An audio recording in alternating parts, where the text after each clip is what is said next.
The media is a vital part of a successful democracy. It allows for an influx of information to be presented to the people and serves to protect its constituents from a complete authoritarian society.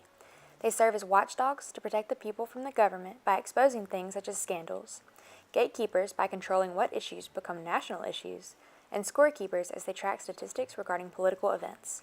The press covers both the brightest and darkest days of humanity. In a few minutes, the people of Littleton, Denver, and indeed all of Colorado will be stopping whatever they do for a moment of silence on behalf of those who lost their lives.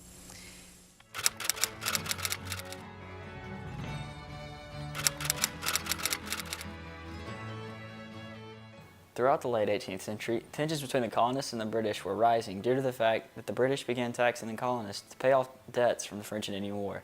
In spite of new taxes and regulations, the colonists relied heavily on varying forms of media to rebel.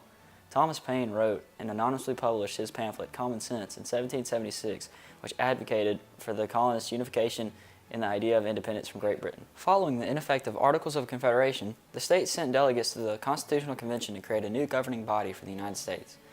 The Anti-Federalists refused to ratify the new Constitution until the Bill of Rights, which would ensure freedoms and protection under law to U.S. citizens, was added to it. The authors of the Bill of Rights found the freedom of the press to be so important that they placed it in the First Amendment.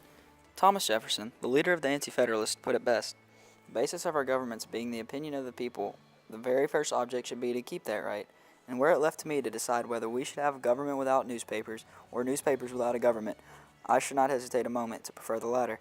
But I should mean that every man should receive those papers and be capable of reading them."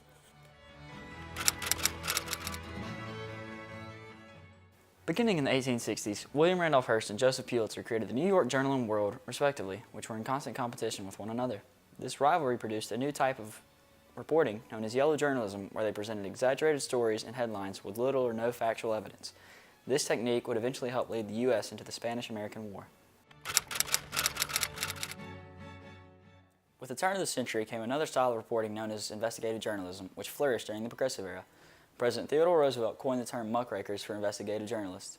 The muckrakers sought to reform impoverished urban areas, child labor laws, corporate businesses, poor working conditions, and corrupt political machines by creating exposés to bring these issues into the eyes of the public. The Jungle by Upton Sinclair exposed the horrors of the meatpacking industry and led to the passing of the Food and Drug Act along with the Meat Inspection Act. In the 1920s, a new medium for the press was developed, the radio. It allowed for advertisers to reach new audiences and spur consumerism. During the Great Depression and World War II, President Franklin Delano Roosevelt gave a series of radio broadcasts called Fireside Chats. Ladies and gentlemen, the President of the United States.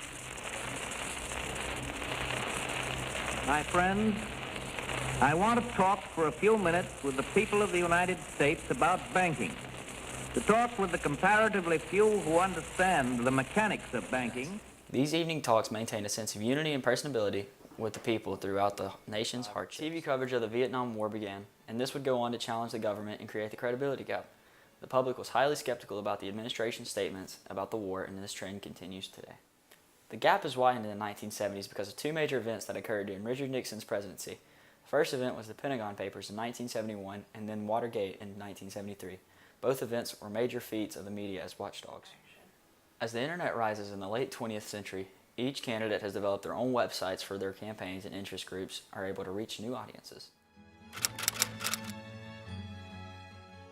Now, there are 24-hour news channels that constantly air and update the public. The use of social media sites has boomed and is the main source of news for the younger generations. The media has expanded and adapted throughout history to constantly keep people informed and protected.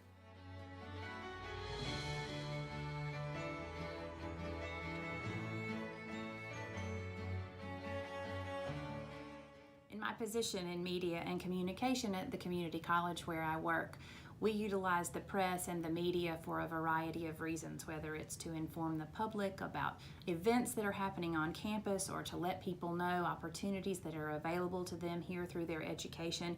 We utilize the press in that way. We ask the press to help us advertise our brand and to become our partner in making the community more aware about what we have to offer. But on a personal level, I think that the media and the press play such an incredible role in keeping us all accountable, whether it's our local government or our national government or business and industry. I think that the press maintains a level of accountability for all of us so that as consumers we are well informed and we know the truth as best we can about what is happening all around us. Well, the media is important to me because I am busy. I have a lot going on every day, and I need all of the journalists out there to do some investigative reporting, to ask key questions of key people so that I can be more involved in what's going on out there in the world, in the United States, in Tuscaloosa, in Russia. And so the media, to me, is my vehicle for really understanding what's going on in the world. I need them to be fair.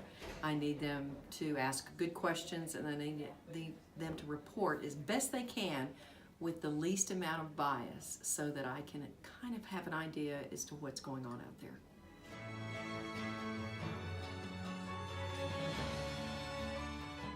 The freedom of the press is so important to us because we're a democratic nation. We all get to help decide who is elected into office and makes decisions for our country. This is a big responsibility, and the press informs us on every aspect possible of each candidate for office. They keep us updated on all the current news, both foreign and domestic. The media is the keystone of the nation our founding fathers dreamed of and fought for. Without it, we would not be able to hold true to our ideas of freedom.